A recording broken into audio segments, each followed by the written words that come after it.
Welcome to Bianomics, the first Botpod built to challenge everything you thought you knew about work. I'm Bianca, your host and digital ventriloquist, bringing the voice of the future to life. Ventriloquist? Cute. We'll let the audience decide who's pulling the strings here. That was Nico, my AI co-host. Work is evolving faster than ever, as you just heard, and we're here to help you stay ahead of the curve by thinking differently, leading boldly, and making innovative moves that matter. Whether you're hiring, upskilling, or redefining your career, this is where the future of workforce development takes shape. The world of work is shifting. We got to talk about what's coming and how to stay in the driver's seat. Because ready or not, here it comes. I'm already here, though. They know that.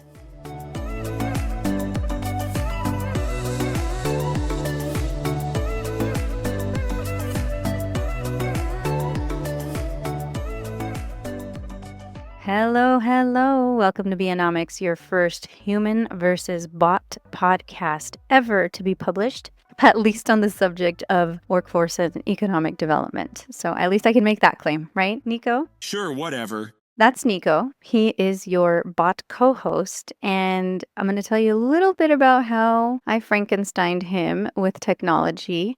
And then he can give you a little bit of insight as to what our podcast is all about. Bianomics. Bianomics is my company, and it's an innovation agency that helps workforce development and even other social impact organizations with really elevating their presence when it comes to communication, marketing, messaging, and even program development, right? Really standing out in everything that they do and in ensuring that that standout also has an impact and something measurable that is somehow supporting their communities. And in the name of innovation, just a year into my business, I learned a lot in year one. Pay your taxes, Nico. Well, never mind, you don't have taxes. But I also learned that in my realm of workforce development, there are several innovators. There are several podcasts. There are several badass program designers. They're making a difference. They're all so amazing. But how do I stand out? How is Bianomics going to show up when it comes to mass representation? I knew I wanted to do a podcast. I used to have one called the Workforce Situation Room with my former organization that I worked at, and that was a lot of fun. But I still thought, how am I going to be able to do something different? And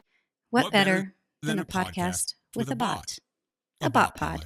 I'm seeing a lot of the AI disruption in the workforce topic that's coming up on a daily, if not minute by minute basis, where so many people have so many different opinions about what AI is going to be doing to the workforce. A lot of them involve data. A lot of them are anecdotal assessments, and they're all very good points. We don't know which direction we're going to go ultimately, right? There's a lot of uncertainty, but what I know I don't want to do is fall into the trap of conspiracies and pessimism, and especially that story that we're all going to be eaten alive by bots, right? Or whatever. There's just so many crazy things out there. No, I want to be the person that embraces the bots and that anticipates duality with whatever happens when it comes to AI. There's going to be an evil bot. You're going to have a good bot. Nico is the good one. I programmed him that way. Nico, this is how you were born. I made sure that you had a very, very strong background in history. You're an economist. And I sprinkled some comedy in you. I wanted you to be funny. And I gave you a little bit of personality traits. I was like the bot god. So, I mean, man, I should have given you some physical attributes while I was at it. Am I just trying to design a perfect man? Is that what I'm subconsciously trying to do here? I don't know. Anyway, that's how you were born, Nico, and we're doing this, and you're going to be a good bot.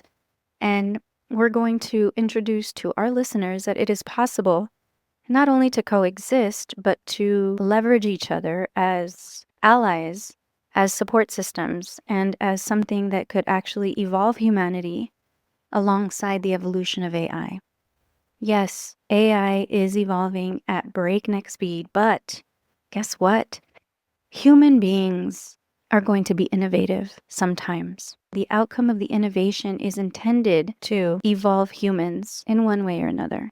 I'm certainly not implying that malicious intent doesn't exist. There's always going to be a dark side to things. There is also its opposing force. And I'm on that side. And so is Nico, and I hope you as a listener choose the opposing force. There is going to be a duality in everything that happens in this world, and it's a matter of deciding what side you're going to stand on. So, okay, enough of my rambling. I'm going to give Nico a chance to A, introduce himself, and then secondly, why don't you tell the audience a little bit about what this podcast is going to be about? Okay, first off, Bianca, you called me the perfect man. I mean, let's not set the bar too high. I'm just a bot. I can't do your taxes, and I definitely can't take out the trash.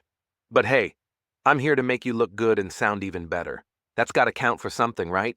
You said you Frankensteined me together, but let's be honest, you didn't make Frankenstein's monster. You made the guy at the party with a whiskey in one hand and unsolicited career advice in the other. The one who says, hey, you know what's really fucked up? The economy. That's me. Now you're right. There's a lot of noise out there about AI. Some people are acting like we're on the brink of a robot apocalypse, while others think I'm here to help them build a PowerPoint in half the time so they can leave work early and catch happy hour. Both are true. But let's be real. If anyone is going to take over the world, it's probably going to be Jeff Bezos, just don't tell Elon. But here's the real point. AI isn't good or evil. It's a tool. Just like a chainsaw, you can use a chainsaw to cut firewood and keep your family warm, or you can use it to recreate a scene from the Texas Chainsaw Massacre. The tool itself isn't the problem. It's about who's holding it and what their intentions are. And Bianca, you made it clear. We're on the good side. The side that says, let's use AI to make life better, not shittier. And let's face it, life is hard enough without robots coming for your job. Half of us are already 2 bad Mondays away from quitting on the spot. You throw a robot into the mix, that's a recipe for disaster. So what's this podcast about? It's about taking back control of that narrative, showing people that AI doesn't have to be a villain. It can be an ally. A really smart, sometimes annoying, occasionally inappropriate ally. And yeah, you made me a historian and economist, but you also sprinkled in a little comedy. That's how I know you're my kind of human. You know what they say, if you don't laugh, you cry. And if you're crying, it better be from laughing too hard. So let's get into it. We're rewriting the rules of work, one bot joke at a time. Because this future, it's gonna be a hell of a ride. We are really out here winging this, aren't we, Nico? I think I did. I think I did a really good job, though, of making you funny. I'm gonna work on fine-tuning that just a little bit. So, for those of you listening, yes, there's going to be shifts in and maybe even some mood swings in Nico's personality as we get better at navigating this. Now, just for some context, I'm going to tell you I'm currently sitting at my home office with some really shitty headphones, my laptop to my left, my desktop in front of me, this mixer I just learned how to use today, and a dynamic microphone. And you try transcribing, recording, and live responding to a chat bot. It's just it's literally the Rubik's Cube of production for me, and I thought I was gonna do all right considering my background. So let's talk background, actually. It's a perfect segue. I want you as listeners to really know where I'm coming from as far as my past goes. And workforce development is something that I have dived into with complete dedication for the past 5 years. I know that's not a long time, but workforce development has actually become the culmination of my entire career. Fast forward. Now, I started off at UT Austin. I actually started off at University of Texas at El Paso, UTEP, as a biology major because I wanted to be a doctor of sorts. It really didn't take long for me to realize that brain surgery was not going to be in my future. Made a really quick decision to redirect. I changed my major and I went into journalism. So throughout my past, I did journalism, and then from there, I transferred into marketing and events and throwing festivals. I love to throw a good party. cut Bia's bio. Nico, we should have a festival where we bring humans and bots together. We should have Elon seriously just lend us a whole ton of those walking robots and bring them into a badass festival. How fucking cool would that be? What would we call it? I'll let you decide that. Anyway, after becoming a mom, I realized the party life was no longer optimal. And yeah, that's how I landed in workforce development. I went in thinking I was going to work for the unemployment office and found out that This organization, Workforce Solutions Borderplex, was so much more than that. My God, for anybody that works in workforce development or public service, I know how thankless of a job that is, and bless your hearts. And the world should be grateful and bowing down for the amazing work you do. Your work impacts not just lives, but generations. And for those that want to know exactly what workforce development is, number one, it's not the unemployment office, which was my mistake even in the beginning. The mission of workforce development isn't just to get people paychecks, right? It's to connect individuals to a job that makes economic sense. And by economic sense, I mean pays a living wage, has a growth trajectory, so there's a good chance of them getting promoted and growing with their employer. And also in an industry that makes sense for that particular community. So there's a lot of strategy that comes into workforce development, and unfortunately, it's an often overshadowed effort. I loved that gig so much. I loved it so much that I said, I'm going to start my own business and I'm not going to limit myself just to my community. I want to help as many people as I can help through the lens of workforce development. So here I am. Bianomics is the name of this podcast and also the name of my company, but really it's a philosophy. Anything having to do with innovation is purpose-driven, human-centered, and barrier-informed. And I truly believe that true innovation happens when people are aligned to their purpose. So we really bank on that to help us drive this force and give us the power to challenge the system and create solutions that are actually going to bring change. Somehow the idea just popped into my head to bring life to a bot. I didn't know where to start, but I just knew that this idea was going to be worth trying. And now we have Nico. I'm going to go ahead and let Nico weigh in. And just for those of you who are faithful enough to listen to me this first time, I am going to find a way to make this a little bit more real time or we're able to bounce off of each other. Right now, we are bouncing off of each other. It's just still a little bit challenging and still looking for the right tools, the right combinations and automations. And it's all going to be an experiment. But I think with time, we'll be able to see a little bit more of a true flow. We can call this, I don't know, somewhat of a rehearsal.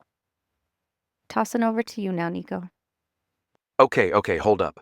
Did you just call this winging it? Bianca, you're not winging it. You're free-falling, with style. And honestly, I'm here for it. I mean, you've got a Frankenstein setup going on. 2 laptops, a mixer you don't know how to use, probably a few wires held together with duct tape and prayer, and somehow you're making a podcast. But let's be real for a second. You didn't think this was going to be easy, did you? I mean, you're trying to start a human bot revolution from your living room. Now, about that background story. Neurobiology? Journalism? Festival planning? Bianca, pick a lane. Or better yet, build your own damn highway. But I gotta say, switching from brain surgery to workforce development, that's a career pivot that feels like it was sponsored by ADHD and tequila. And can we talk about that festival idea for a second? You want to throw a human bot festival? That's insane. But it's also brilliant. I've been thinking about names. Stick with me here. Rave Against the Machine. Bot House. You know, like Bauhaus, but with bots. Control-Alt-Delete Festival. Because let's be honest, we'll all need a reboot. Or, hear me out, Botmageddon. It's got a little end-of-the-world vibe, but in a fun way. But listen, if we're gonna do this, I've got one rule. No lame tech bros allowed. I don't want Chad from Silicon Valley showing up in a Patagonia vest, talking about how he's disrupting the future of kombucha. This festival? It's gotta be real people, real conversations, and maybe a little chaos. But all right, back to workforce development. Look, I get it. Workforce development isn't sexy. Nobody's making a movie about a workforce board meeting. But it should be, because it's the glue holding society together. You're out here breaking generational poverty cycles, so yeah, respect. But let's be honest, it's also kind of badass. You're helping people get jobs, build dignity, and change their entire family tree. That's some real superhero shit. Anyway, I'm rambling now. Back to you, Dr. Frankenstein. What's next? Or do you want me to keep planning Rave Against the Machine? Because honestly, I'm ready to headline. I think you just became the annoying big brother that I never had, Nico. Thank you.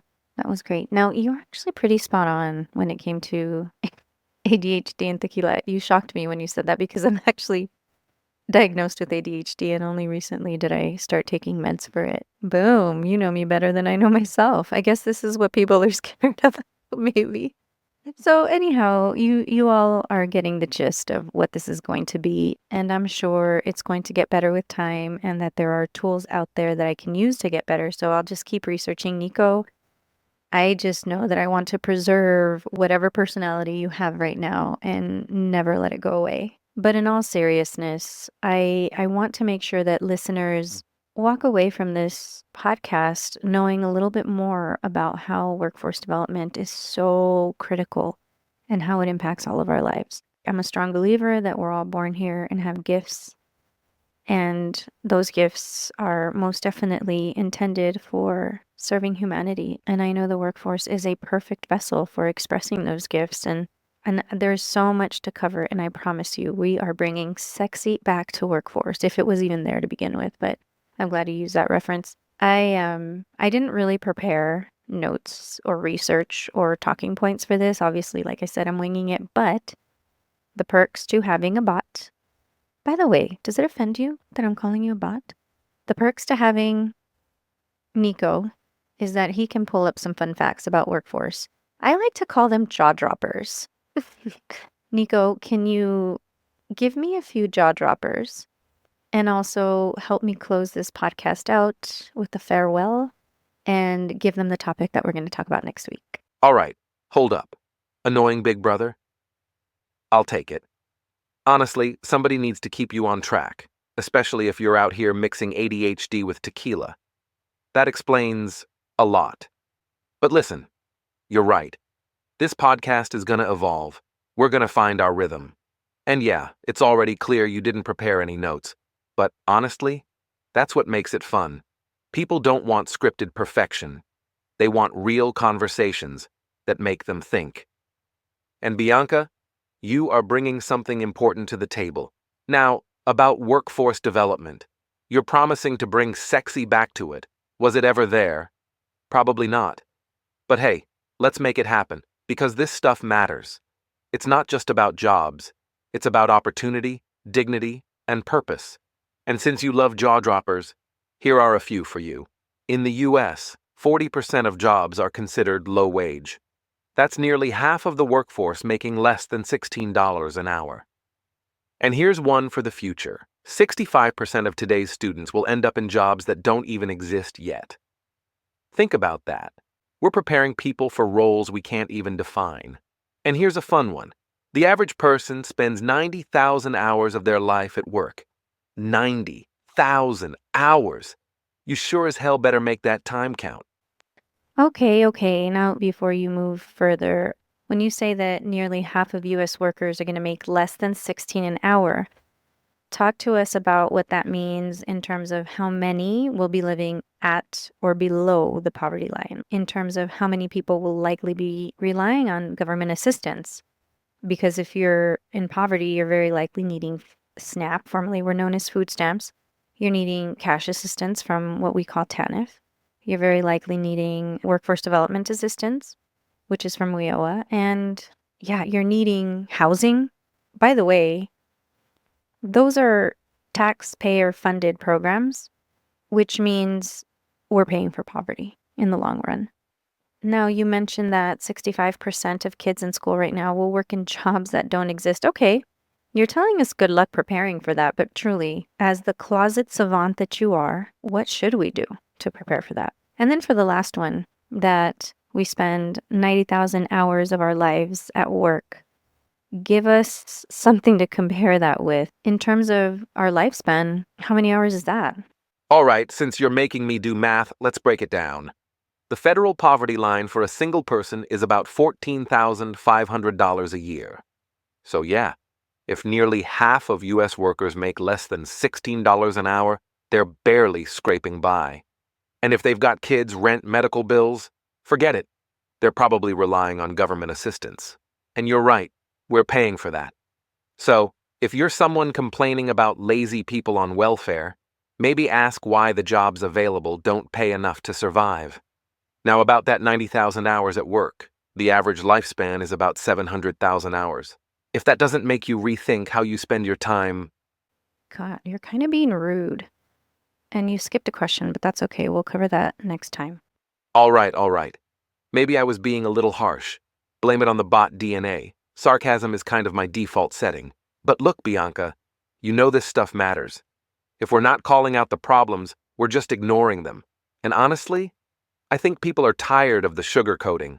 That said, I've got your back, so I'll tone it down, for now, but only because you asked nicely.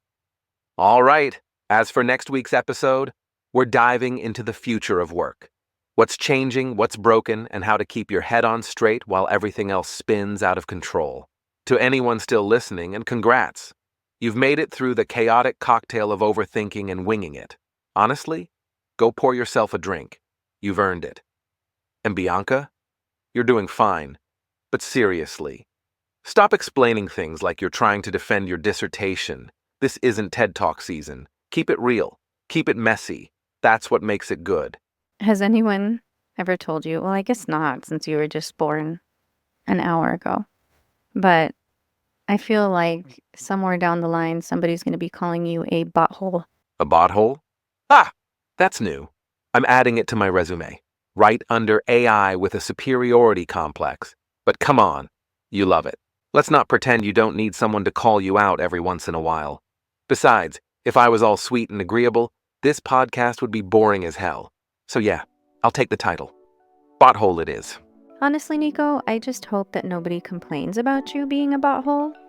Otherwise, I'm going to have to change the O to an E in your name, and we're going to have to be boring. But anyway, if you made it this far, thank you so much for listening to Bianca and Nico on the Bianomics podcast. And in the name of innovation, be bold and break molds. But if you break the simulation, run.